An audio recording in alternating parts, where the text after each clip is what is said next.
할렐루야. 사랑의 주님이 오늘도 우리와 함께 하십니다. 여러분 언제 사랑한다라는 소리 들어보셨나요? 누군가 나를 사랑한다 이 얘기를 사실 그거 듣지 못해서 힘들어하고 그거 듣지 못해서 엉뚱한 짓 하잖아요. 근데 하나님께서 우리에게 날마다 내가 너를 사랑한다 이렇게 말씀을 하시는 것 같습니다. 또 실제로 하시고 계시죠. 그래서 우리가 못 느낄 뿐인데 오늘 확실히 하고 갑시다. 하나님께서는 오늘 우리에게 얘야 내가 너를 사랑한다 이렇게 말씀하신다라는 거예요. 여러분 믿으십니까? 오늘 주님의 사랑을 힘껏 우리가 붙잡고 그 사랑에 힘입어서 말씀 가운데로 함께 들어가는 시간 갖도록 하겠습니다. 제가 기도하고 함께 말씀을 나누도록 하지요. 사랑해 주님 감사합니다. 오늘도 우리를 사랑한다 말씀하시는 주님, 우리도 주님을 사랑합니다. 주님 오늘 이 시간 함께하여 주시옵소서. 예수님의 이름으로 기도드렸습니다. 아멘. 너무나 감사한 것 같습니다. 하나님이 우리를 사랑하신다는 그 마음, 그 말을 우리에게 하시고 계시다라는 사실 굉장히 든든한 마음이 듭니다. 함께 하나님 말씀 보죠. 사무엘상 30장 1절에서 6절 말씀입니다. 사무엘상 30장 1절에서 6절 말씀 우리 다 같이 한 목소리로 합독하겠습니다. 다윗과 그의 사람들이 사흘 만에 시글락에 이른 때에 아말렉 사람들이 이미 네겝과 시글락을 침노하였는데 그들이 시글락을 쳐서 불사르고 거기에 있는 젊거나 늙은 여인들은 한 사람도 죽이지 아니하고 다 사로잡아 끌고 자기 길을 갔더라. 다윗과 그의 사람들이 성읍에 이르러 본즉 성읍이 불탔고 자기들의 아내와 자녀들이 사로잡혔는지라. 다윗과 그와 함께한 백성이 울 기력이 없도록 소리를 높여 울었더라. 다윗의 두 아내 이스라엘 여인 아히노함과 갈멜 사람 나발의 아내였던 아비가일도 사로잡혔더라. 백성들이 자녀들 때문에 마음이 슬퍼서 다윗을 돌로 치자 하니 다윗이 크게 다급하였으나 그의 하나님 야훼를 힘입고 용기를 얻었더라. 아멘. 네, 오늘은 절망을 이기는 법이라는 제목으로 하나님 말씀 증거하도록 하겠습니다. 인생을 살면서 가장 무서운 게 뭐냐? 절망입니다. 이유는 뭐냐면 순간적으로 사람을 마비시키고 무엇보다도 우리가 살아가야 될 미래, 이 미래를 죽여버리는 힘이 있습니다. 우리가 실제적인 삶이라는 게 사실은 미래의 삶이죠. 앞으로 살아갈 그 삶. 근데 그 미래를 죽여버린다는 거예요. 이 절망이. 어찌 보면 살인과 가도 같은 것이 절망입니다. 오늘 본문 보니까 다윗이 그의 군대와 함께 시글락 그 본거지를 떠나서 전쟁을 치르죠. 3일 만에 돌아와 봤더니 아말렉이 본부를 쳐서 그냥 사람들을 다 끌고 가버린 상황입니다. 그게 오늘 본문의 상황이에요. 3절 한번 보시면 다윗과 그의 사람들이 성읍에 이르러 본즉 성읍이 불탔고 자기들의 아내와 자녀들이 사로잡혔는지라. 다윗과 그와 함께한 백성이 울 기력이 없도록 소리를 높여 울었더라. 전쟁 치르고 난 다음에 좀 쉬어야겠다. 피곤한 몸을 이끌고 가정으로 돌아왔더니 다 잿더미가 되어 있는 거예요. 공허감이 기다리고 있습니다. 완벽한 절망이죠. 뭔가 했어요. 보람을 느꼈어요. 뭔가 얻었어요. 소득이 있어요. 근데 돌아왔더니 정말 소중한 걸 다 잊어버린 거예요. 동기부여가 안 되는 거죠. 가족이 사라졌는데. 이런 상황 가운데 놓였을 때 우리가 특별히 어떻게 새 출발할 수 있는가, 그게 중요하다고 생각합니다. 새 출발이 중요해요. 다시 시작할 수 있는 거. 넘어지는 건 중요하지 않아요. 다시 일어설 수 있으면 되니까. 근데 그것이 어떻게 가능한가? 여러분 칠판이 중요한 이유가 뭡니까? 칠판이 좋은 이유가 뭐예요? 칠판 써보면 기분 좋지 않습니까? 왜냐면 잘못 써도 지울 수 있기 때문에. 칠판 보면서 우리 인생도 이러면 얼마나 좋을까, 그런 사람이 많이 있습니다. 특별히 뭐 연필이 좀 비슷하죠. 연필로 쓰는 거 좋아하는 사람. 작가 중에서도 아직도 글을 만년필이 아닌 연필로 쓰는 사람이 있어요. 왜 그러냐 그랬더니 지우기 편하다고 그러더라고. 그러면 이제 컴퓨터는 못 지우냐 뭐 그랬더니 컴퓨터는 완전히 사라지는 것 같은데 깨끗하게. 연필은 지우고 나도 흔적은 남거든요. 그 흔적을 보면서 거기에 영감을 덧붙인다는 느낌이 있다고 그러더라고요. 뭔가 눌렀을 때 오돌토돌하게 아직 촉감이 남아 있는 거죠. 그 전에 썼던 글자가. 그러니까 이런 것들이 영감의 원천이 된다. 이런 얘기를 하는 걸 들어봤습니다. 어쨌든 우리 인생에도 지우개가 있으면 얼마나 좋을까 그런 생각을 가끔 해보죠. 칠판처럼 저렇게 지울 수 있다면 얼마나 좋을까 깨끗하게. 우리가 나이 들면 들수록 느껴지는 게 뭐냐면 다시 출발할 수 없구나 이것을 느낍니다. 이게 우리에게 절망감을 주는 거예요. 다시 출발할 수 없다. 미국에 홈리스들이 많이 있지 않습니까? 노숙자들이 많이 있는데 우리나라 노숙자하고 다른 게 뭐냐면 국가에서 쉘터라고 해서 그 쉼터를 제공해줘요. 잠자리를 제공해주고 짐을 맡아주는 짐 보관소를 운영합니다. 맡겨둔 짐을 두고 막 돌아다니죠. 돌아다니다가 또 돌아와서 찾아가고 막 그런 걸 하는 건데 한 번은 어떤 노숙자가 와서 짐을 찾으려고 했대요. 자기 짐을. 자기 것도 아닌데 어린이용 잠바를 주더라는 거예요. 그 직원이. 내 거 아닙니다. 그렇게 말했지 않았겠습니까? 내 거 아니에요. 그랬더니 참 그러면서 많은 생각을 했대요. 내 거 아닙니다. 그 얘기 한마디 하는 순간에 생각이 많았던 노숙자인가 봐요. 내가 만약 저 옷의 주인공처럼 어린아이용 잠바 어린아이가 되었다면 어땠을까? 얼마나 좋을까? 새 출발할 수 있어서 얼마나 좋을까?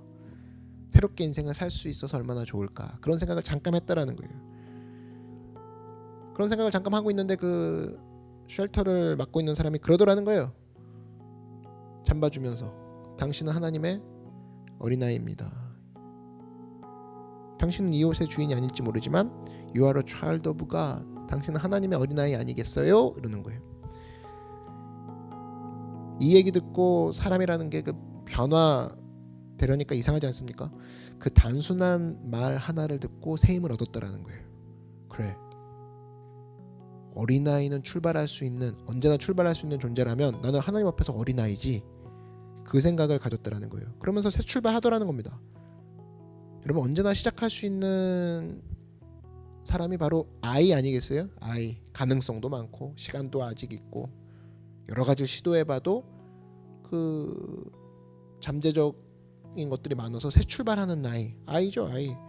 근데 내가 바로 하나님의 칠드런이다. 내가 바로 하나님의 아이다. 이 생각을 갖고 났더니 이 사람이 갑자기 그럼 지금도 난 새 출발할 수 있겠네. 거기서 변화되더라는 겁니다. 결국 믿음이란 게 뭐냐면 새 출발할 수 있는 힘이에요. 새 출발할 수 있는 힘. 넘어졌는데 다시 일어나는 그 힘. 새 출발할 수 있는 힘. 그게 바로 믿음이라는 겁니다. 그 힘만 갖게 된다 그러면 우리가 뭐가 두려워요? 두려울 게 없죠. 두려울 게 하나도 없어요. 다시 시작할 수 있는 장소 다시 시작할 수 있는 출발 지점은 언제나 예수님의 품이라는 거예요. 나는 하나님의 어린아이다. 어린아이 보면 볼 때마다 다시 출발할 수 있어. 너는 참 시간이 많아. 얼마든지 기회가 있어. 오늘부터 해봐. 이런 얘기 해주죠. 어른인 우리는. 똑같다라는 거예요. 우리가 하나님의 어린아이라는 생각, 이거는 우리에게 엄청난 가슴뛴을 선사한다라는 겁니다. 여러분 이런 식으로 생각해보면 신약 성경을 한번 쭉 보세요. 결국 예수님 만났다는 건 뭐냐면 인생 다 끝났다. 그게 아니라 거기서 새 출발한다. 그 얘기 아니에요? 언제나 시작할 수 있는 사람. 아이 아닙니까? 내가 바로 하나님의 아이다. 예수님의 아이다. 아직도 그 기독교를 잘못 믿고 있는 사람 뭐냐면 교회 다니니까 이제 다 끝났다. 술도 못 먹고 믿지 않는 사람 뭐 만나지도 말라 그러고 놀러 가지도 못하고 주일날 여행도 못 가고 이제 끝났구나 내 인생. 그건 잘못 믿고 있는 겁니다. 크리스찬이란 건 뭐냐면 새 출발할 수 있는 자격이 나에겐 매 순간 있는 놀라운 특권을 가진 그게 바로 기독교예요. 그게 예수 믿는 거라고. 예수님의 제자들 보십시오. 이전까지 어부 생활 하다가 예수님 만나고 난 다음에 어떤 사역했습니까? 사도로서 새 출발을 해버리죠. 새 출발. 사도 바울도 이전까지는 핍박자요, 행악자요, 뭐 포행자요 이런 소리 하다가 다메섹 도상에서 예수님을 만나고 난 다음에 어떻게 했어요? 새 출발했죠. 새 출발. 뭐 나이를 따집니까? 직업을 따져요? 아니에요. 언제나 시작할 수 있는 사람이 바로 누구라고요? You are a child of God. 너 바로 하나님의 어린아이 아니냐? 새 출발할 수 있는 거 아니냐? 어린아이는 새 출발할 수 있잖냐? 너 하나님의 어린아이다. 나이 필요 없다. 경력 필요 없다. 하나님의 어린아이. 언제나 지금 당장 시작할 수 있는 아이 바로 너다. 그거라는 거예요. 모든 사람이 다 그런 마음을 갖고 있다 그러면 새 출발하는 거 아니에요? 성경에 나오는 사도 바울 예수님의 제자 다 새 출발했죠. 막달라 마리아 창기 생활했어요. 그럼 인생 끝난 거 아닙니까? 세상은 인생 끝났다 그러죠. 거기다 7귀신까지 들렸네. 창기인데 7귀신까지 들렸어. 근데 예수님 만났어요. 그러니까 바로 새 출발해버리죠. 엄청난 놀라운 힘 아닙니까? 누가복음 19장에 나오는 삭개오, 사람들의 눈초리, 자기가 했던 세금 떼어먹는 짓, 엄청난 그 삶의 그 진토 속에서 예수님 딱 만나고 나니까 새 출발로 시작해버리죠. 오늘 이 아침에 우리가 붙들어야 될 게 뭐냐? 새 출발할 수 있다는 겁니다. 왜? 나는 하나님의 어린아이이기 때문에. 여러분 믿으십니까?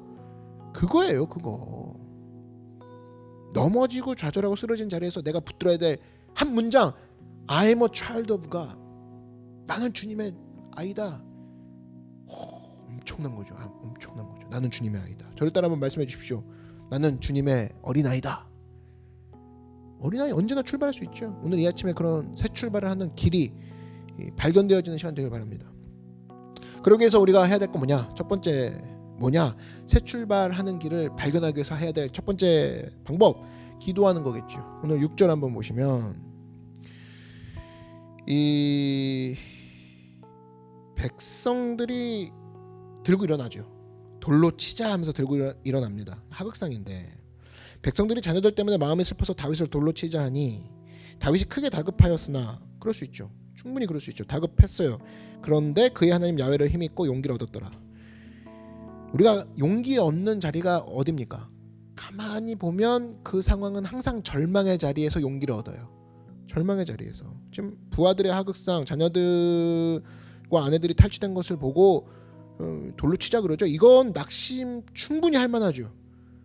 근데 여러분, 이런 최악의 상황 가운데서 우리가 하나님 야훼를 힘입고 나오죠. 이거 붙들면 된다라는 거예요. 야훼를 힘입고 엎드려서 기도하면 그때부터 문제가 풀리기 시작하더라. 기도했을 때 풀리기 시작하더라. 아무리 어려운 문제가 있더라도 돌로 나를 치려는 사람을 보고 힘을 얻는 게 아니라 그 힘을 오히려 뺏어가죠. 나를 보고 계시는 그 하나님의 얼굴을 바라보며 힘을 얻는 거. 거기서부터 힘이 나고 새 출발할 수 있는데 그게 바로 기도라는 거예요. 우린 고아가 아니죠. 우리에겐 아버지가 계시죠. 천지를 창조하신 아버지가 계시다고. 천지를 창조했다는 건 뭐냐면 언제나 길을 낼 수 있는 분이라는 거예요. 아니, 세상을 다 만드신 분이 길 하나 못 내겠습니까? 안 그래요? 하늘의 길도 열리고 바다의 길도 여신 분인데 바다 밑에도 길이 있는 거 아시죠? 하늘에도 길이 있고 바람길. 그러면 하나님이 내 앞에 있는 길 하나 못 내겠냐는 거예요. 그렇기 때문에 길을 내실 수 있는 분이 우리 아버지이기 때문에 나는 언제나 새 출발할 수 있다. 얼마나 힘이 돼요? 얼마나? 낙심할 필요가 없죠. 요한복음 14장 18절 보니까 내가 너희를 고아와 같이 버려두지 아니하고, 또 뭐라고 하냐? 너희가 내 이름으로 무엇을 구하든지 내가 행하리니. 너희 고아 아니야 하면서 주신 약속이 뭐겠습니까? 기도하라는 거예요. 기도하면 응답하겠다. 기도하면 내가 길을 열어주겠다. 내 이름으로 무엇을 구하든지 내가 시행하리라. 얼마나 놀라운 특권입니까? 이게 우리 하나님 아버지 주님께서 직접 하신 말씀이라는 겁니다. 그러므로 성도에게 있어서 여러분, 성도가 지을 수 있는 최고의 죄가 뭔지 아십니까? 상황이 어려워지는 게 아니에요. 어려움 상황 가운데서 침묵하고 있는 거, 어려운 가운데서 침묵하고 있는 게 성도의 최고의 죄악입니다. 우린 기도할 수 있죠. 그러니까 성도 중에 최악의 성도는 뭔지 아세요? 어려움 당하고 실수한 성도가 아니에요. 어려움 당하고 실수했는데 침묵하고 있는 성도, 입 꽁 다물고 있는 성도, 최악의 성도라는 거예요. 침묵하는 성도, 이런 사람이 어떤 사람이에요? 기도 안 하는 성도, 최악의 성도죠. 최악의 성도. 예수 믿는 사람이 어떻게 침묵할 수 있습니까? 우리는 최악의 상황에서도 입은 계속해서 기도는 해야죠. 입은 계속해서 아버지께 구해야죠. 우리 아버지가 엄연히 살아계시는데, 천지를 창조하신 분이 엄연히 살아계시는데 믿지 않는 사람은 침묵하는 이유가 있죠.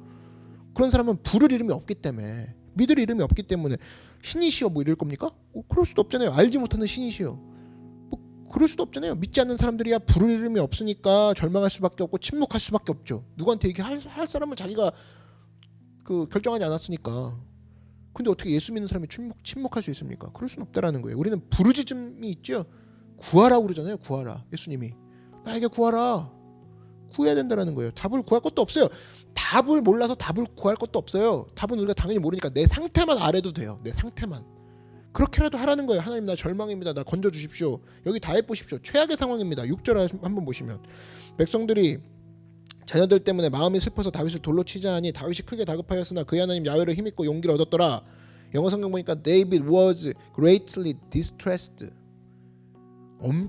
정말 최고로 괴로움과 고민 가운데 빠져 있었다. 근데 하나님께 구했고 하나님께 용기를 구했더니 새롭게 새 힘 가운데 일어서게 됐더라. 그 얘기 아닙니까? 우리도 마찬가지예요. 절망 가운데 새 출발은 항상 기도의 자리에서 출발이 됩니다. 절망 어떻게 이길 거예요? 분석한다고요? 웃기고 있네. 절망이 분석한다고 분석이 됩니까? 여러분 지금 절망이죠? 그럼 절망을 어제 하루 종일 분석했을 거 아니야. 왜 이럴까? 왜 이런 일이 벌어질까? 어떻게 하면 이걸 벗어날까? 거기서 거기죠. 아니 회사에서 절망이 느껴져요. 그럼 풀 수 있는 방법이 뭐 내가 아는 가지수랑 과장님이 아는 가지수랑 비슷비슷할 거 아니에요. 엄청난 큰 힘이 개입되지 않는 이상 그게 힘이 개입되는 게 뭐예요? 기도죠. 기도해야죠. 오늘도 이 시간에 우리가 해야 될 거 해임 달라고 기도하십시오. 새 출발하게 해달라고 기도하십시오. 하나님 이 자리에 머물러 있지 않고 내가 새롭게 무장했습니다. 새롭게 출발할 수 있도록 허락해 주십시오. 인도해 주십시오. 그럴 때 하나님께서 그 기도를 들으시고 여러분에게 새 출발할 수 있는 길을 열어주실 거라는 겁니다. 두 번째는 기도하는 거고, 두 번째는 순종의 발걸음을 내딛어야겠죠. 기도를 했으면 순종의 발걸음을 내딛어라. 액션, 행동, 그거 하라는 거예요. 하나님께서 확신을 줬어요. 확신을 그냥 왜 줬겠어요? 철학적 개념으로 뭔가 쾌감을 얻기 위해서, 뿌듯함 주기 위해서 그 깨달음 준 건 아니겠죠. 가만히 있으면 다 하나님께서 그냥 다 저절로 해주시는 게 아니라 군대를 이끌고 가서 아말렉에게 가서 그 빼앗긴 아내와 자녀를 빼앗아 와야 될 거 아닙니까? 17절 한번 보시면 다윗이 새벽부터 이튿날 저물 때까지 그들을 치매 낙타를 타고 도망한 소년 400명 외에는 피한 사람이 없었더라. 행동해버렸죠. 가서 쳐버렸다고. 18절 다윗이 아말렉 사람들이 빼앗아 갔던 모든 것을 도로 찾고 그의 두 아내를 구원하였고, 다 찾았다 그 얘기죠. 우리도 마찬가지입니다. 이렇게 세임 가지고 확신 가지고 새 출발할 수 있구나, 좋다 했으면 그 다음에 행동하라는 거예요. 액션 하라는 거예요. 그래야 승리를 맛볼 수 있다라는 겁니다. 그게 중요해요. 새 출발이라는 게 뭐예요? 행동이죠. 개념이 아니라고. 그죠? 새 출발은 행동이에요. 내가 주님 앞에서 새 출발할 수 있는 존재구나. 끝. 반쪽이야. 이제 그럼 새 출발을 해야겠다. 당장이라도 시작해야 된다는 거예요. 당장이라도 움직여야 된다는 겁니다. 신앙은 단순한 거예요. 기도하고 행동하는 거. 저를 따라 한번 말씀해 주십시오. 신앙은 단순하다. 기도하고 행동하는 것이다. 그거예요. 근데 기도도 안 하고 자기 멋대로 행동하고 그럼 안 맞는 거죠. 아무것도. 근데 기도만 하고 행동만 안 하고 머리만 커지고 그것도 아무것도 안 하는 거죠. 열매가 없죠. 그러니까 여러분 이제 움직이십시오. 기도했으면 움직이라는 거예요. 그게 새 출발, 첫 번째 새 출발을 향한 첫 번째 발걸음을 내딜 수 있는 방법이라는 겁니다. 누가복음 17장에 보니까 10명의 문둥병 환자를 고친 사건이 나오죠. 근데 예수님이 다 고쳐준 다음에 제사장한테 가라, 그렇게 안 하셨어요. 그냥 고치기도 전에 야 너희 몸을 제사장한테 가서 보여. 그런데 제사장에게 가는 도중에 몸이 나와버린 거죠. 무슨 얘기예요? 예수님이 원하는 게 뭐였어요? 니들 마음속에 믿음이 있는가, 이거 보고 싶어 하신 거죠. 이거. 또 하나는 뭐예요? 그 믿음에 행동이 있는가. 믿음이 있는가, 믿음 때문에 행동을 하는가. 내 몸이 나았으니까 제사장한테 보이는 거, 그거 뭐가 어려워? 그거 어렵지 않아요. 근데 다 낫지 않았는데 그대로인데 가라. 가면 낫겠지 하고 그 믿음 갖고 그럼 가보자 하고 발걸음 뛰는 거, 그걸 보기 원하셨다니까요. 지금도 예수님은 그걸 보기 원하세요. 그래서 항상 하나님께서는 조금 늦게 행동하시는 게 보입니다. 약간 늦게 행동하세요. 이유가 뭐냐? 우리 행동 보시려고. 이놈이 진짜 하는지 안 하는지 그거 보려고. 가나안 땅에 들어갈 때 이스라엘 백성이 요단강이 갈라졌어요. 언제 갈라졌죠? 요단강이 갈라지고 들어갔나요? 아니죠. 성경이 아니라고 그래요. 제사장들이 하나님의 언약궤를 메고 요단강 중간에 딱 섰을 때 그때 갈라졌죠. 그때 요단강이 멈췄죠. 물이 넘실대고 있는데 들어갔어요. 물이 넘실대고 있는데 들어갔더니 믿음 갖고 들어갔더니 거기서 행동을 했더니 갈라졌고, 그게 하나님이 기뻐하셨다라는 거예요. 우리도 어떤 발걸음을 해야 되느냐? 환경의 변화가 없더라도, 요단강이 그대로 흐르고 있더라도, 내가 지금 문둥병이 그대로 있다 할지라도 내가 믿음을 가졌으면 믿음의 발걸음을 내딛으면 그때 갈라지고 치유가 일어난다는 거예요. 여러분 믿으십니까? 행동이 중요한 거예요. 가나의 혼인잔치 기억하십니까? 물이 포도주로 바뀌었어요.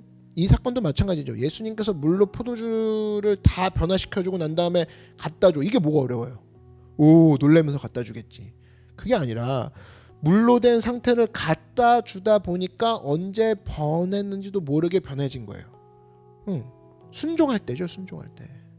순종하는 순간에 변해진 거예요. 갖다 줄 땐 물이었다고요. 근데 사람들에게 전달되다 보니까 어느 순간 포도주가 돼 있는 거예요. 우리 인생도 마찬가지입니다. 기도하고 있는데 그 자리에 앉아서 변화된 게 하나도 없다고 얘기하죠. 보통 기도했는데 하나도 안 변해요. 안 변해요. 뭐 해도 될까요? 계속 기도를 뭐 주님 저를 버리셨나요? 맨날 그 소리죠. 맨날 그 소리. 기도해도 변한 게 없어요. 목사님 뭐 그러지 말고 발걸음을 내디드라니까요. 발걸음을.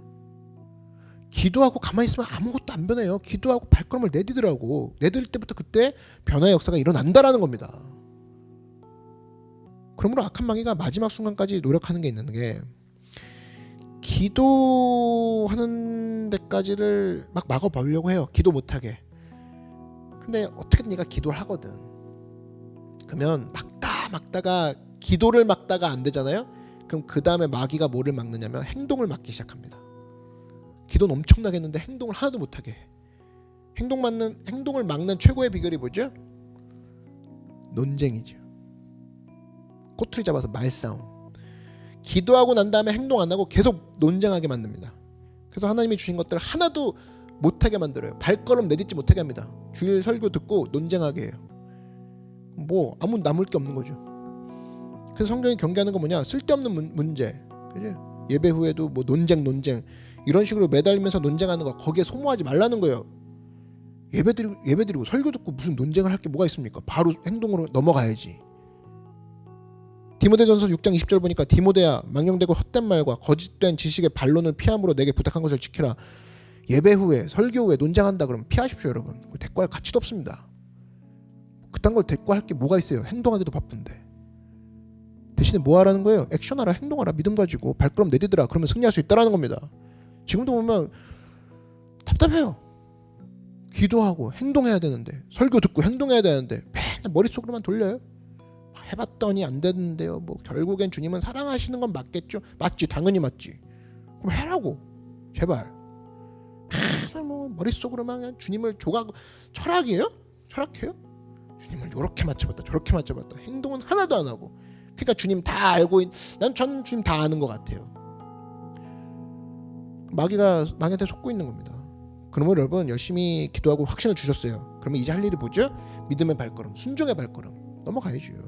그러면 주신 모든 것들 가운데 축복해 주실 거라는 겁니다. 이것을 기억하고 믿음 가운데 서는 여러분 되길 바랍니다. 다 같이 기도하겠습니다. 사랑해 주님, 이 시간 다윗과 같이 최악의 상황에 놓였을 때, 넘어졌을 때 다시 일어서는 새 힘을 더하여 주시옵소서. 그 힘이 뭡니까? 기도의 힘과 순종의 발걸음인 줄 압니다. 다시금 이 시간 허락하여 주시옵시고 이것을 통하여서 일어나는 믿음의 백성 되게 하여 주시옵소서. 예수님의 이름으로 기도드렸습니다. 아멘. 말씀을 생각하면서 주님의 이름 한번 부르고 다 같이 통성으로 기도하겠습니다. 주여, 사랑해 주님 감사합니다. 우리가 하나님께 나아갈 때 최악의 상황, 절망 가운데서도